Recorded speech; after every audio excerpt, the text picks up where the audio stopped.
Senior night, round two for Ben.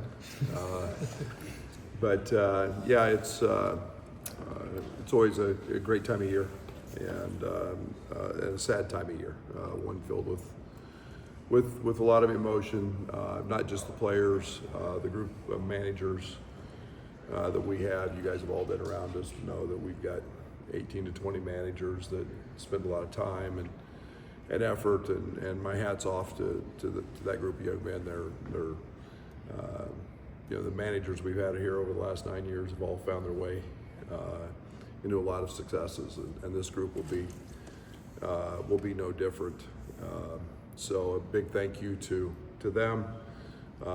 Obviously, a lot of basketball left for our seniors, and you got a guy like AJ Red who's been here for 4 years and going to get a degree in finance and has a job with Larry Geese and his company, and setting the culture and establishing the culture, what that looks like. A young man who started as a manager, became a player, and then Ben has obviously just flourished from year one to year two.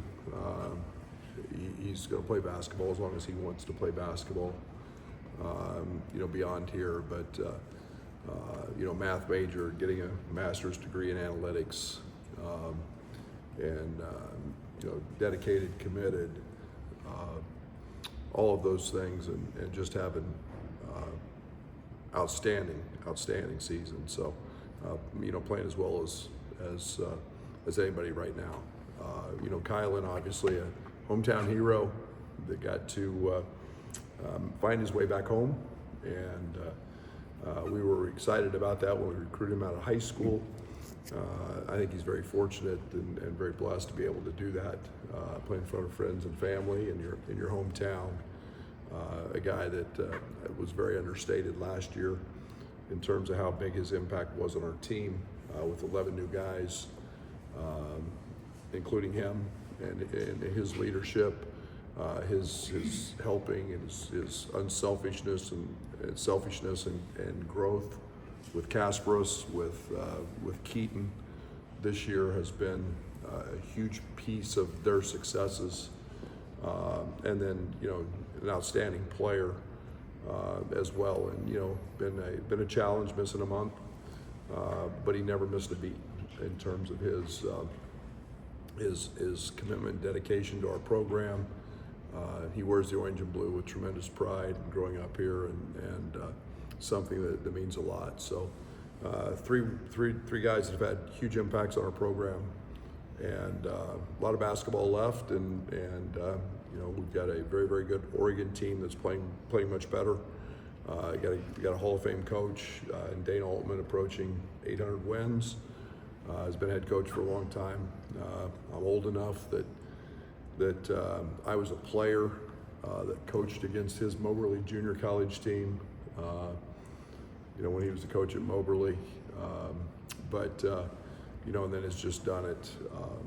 Got a tie to Lon Kruger, worked on Lon's staff at Kansas State, and then obviously the job he did at Creighton, and is now been at Oregon a long, long time. So we've got one of the best bigs in college basketball in Biddle. They're a team that likes to play through him.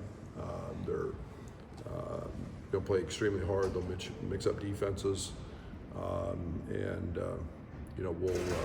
we'll have to play with physicality. They're very big, with Biddle, Evans, and Stewart in the starting lineup. Good basketball team that's extremely well coached, and we're going to have to do our part. Brad said after the last game, maybe doing too much on defense. You guys have done a lot of tinkering, a lot of different change-ups. Like, what have you figured out about your team on that end? Yeah, simple's better sometimes, and I think the one thing that we can't get away from is your base, your daily vitamins, as we call it. You have to do it every day, and the zone's been really good for us. That's a part of what we do, and so on, and that's fine. We can't we know we've got to know what we are in terms of we got size. We're the biggest team in the country. We've got to use that length and that size and contest shots better, and block out better. Those are all things that are huge for us. So simple's better. After the Michigan game, you talked about complacency sinking in a little bit. What's that look like in addressing that in practice this week? Yeah, complacency's been more from my side of things, thinking that we're continuing to do things right, even though we're playing well or doing stuff on one side of the ball extremely well, and thinking it's okay. It's not. It's not our players. It's been me in practice demanding. We can't have inconsistencies. We can't be a team that makes the same mistake over and over, and I've got to hold them accountable. And again, that's why maybe we've done a little too much, and we've got to be great at what we are. And we're implementing 2 guys that miss games back in. It's got a lot of similarities to me to our Elite 18. With Terrence out and his struggles for 4 or 5 games when he came back, and our struggles, and I think that's one of the things that we're adjusting back to. The other night you talked about defense rebounding for Andre. What are the conversations, or what have you gotten from him in practice the last few days? Great.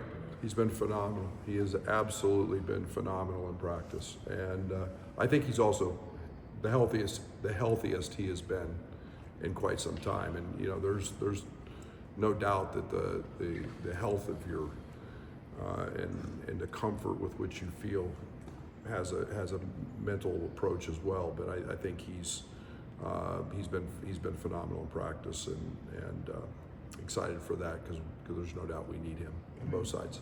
I know you like the spacing Jake gives you, but are you at all considering slotting Andre back into that starting five just to kind of get some of that continuity? We'll see. I think it's more. Jake's playing at a pretty high level. He's not making a lot of mistakes. I think that there's other things I'm more concerned about than that. I think that his health has been a part of that. His conditioning, when you miss some of that, all factored into some of those things. But I do think we've got 8 guys who are playing well, and we got to find the right mix, no matter what that is. What's the sign for you from your team when maybe you notice that maybe the daily defensive vitamins have been consumed? What are they doing that makes you think that? Yeah, I think it's scouting report mistakes. You can't give up both lobs, layups, and threes.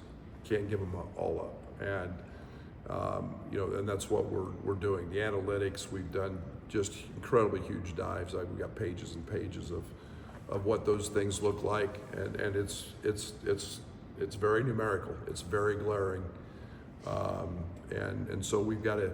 We've been really good. We've been absolutely some of the best at contesting shots and our block-out rates, and there's a laundry list of things that we talk about a lot and we've slipped in, so we've got to get back to some of that. Anything unique about Oregon? Maybe some points of emphasis in practice? Yeah, they're offensive rebounding the ball very, very well. Obviously, Biddle is a guy that is a pick and pop threat. He's maybe as good as shooting big. Out there, they're posting him a great deal, playing off of him a lot. They're sneaky in transition, and they're a team that again just you can't let them be as comfortable as they want to be. Dana runs the spread offense that I used to run, and there's a lot of cutting, a lot of movement. You got to try to negate some of that. Brad Kylin, he's 18, I still think, when he came here. How have you seen him grow both on and off the court, and just handling the hometown hero kind of thing? Yeah, I think it worked out great. I think him being away and then coming back home was probably a more mature more ready to be here and handle all that can come with that. And so I think his mental was the right time, and he's a great competitor, and he cares about winning at a really high level, and I think that his impact on us has been just that. That's been the greatest attribute. What he's done physically and on the court has been obviously very impactful, but his a competitive spirit, his unselfishness are all things that I say it just didn't get enough credit for what his year was last year, and it was one that too much was written about. Well, he didn't shoot the ball great. It's hard changing systems. It's hard, and we thrust so much on him and expected so much at a very young age, and man, he's handled it like a champion. Your senior nights have taken on maybe a different look in the portal era, but how have you maybe seen your 1 and 2 year guys change this program? Yeah, you know what? I think it's really pretty neat. We just had a game where Dane Deja was back here, Coleman Hawkins was back here. That guys, Kasparis, Will, Terrence, whether you come here as a freshman, whether you come here and your time here has been impacted, and I say this in a way that I don't want to be petty. I value what they've done here, whether they stay or not, and they're part of our family while they're here. I'm not a guy that's got animosity or anger or jealousy or whatever. But they always find their way back somehow, and I think that speaks to what our program has been and what our fans are about. And I think it's a pretty neat deal that Ben's going through it again, but it's what they call home, and I want them to have the home that is Illinois basketball and University of Illinois, and you got guys that 2 of those 3 are going to go play as long as they want to play.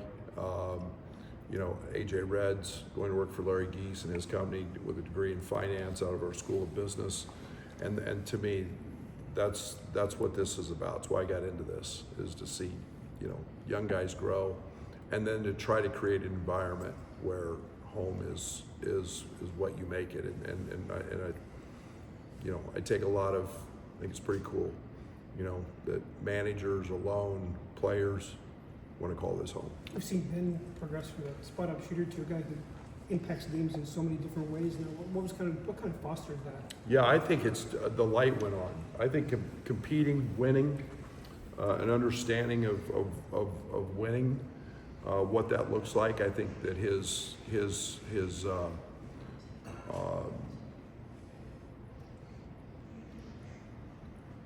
being more than just a shooter, I think that meant a lot to him. Ben's a really good player, and I mean a guy that has actually year 1 to year 2, the growth has been phenomenal, as it is for most of our guys. But just understanding the other things. I mean, he's as good a perimeter defender as we have, and as there is out there. I mean, you don't see many 6'9", 6'10" guys that are going to go guard bigs and perimeter guys, and we ask him to do a lot. And he's gotten tougher, he's gotten stronger, he's just made all the right changes, and then his mindset has been win.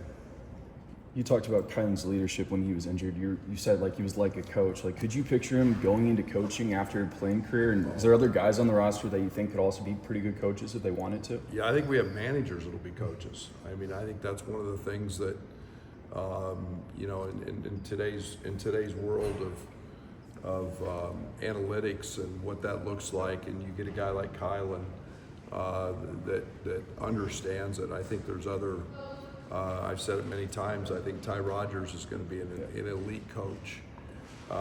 You know, I think that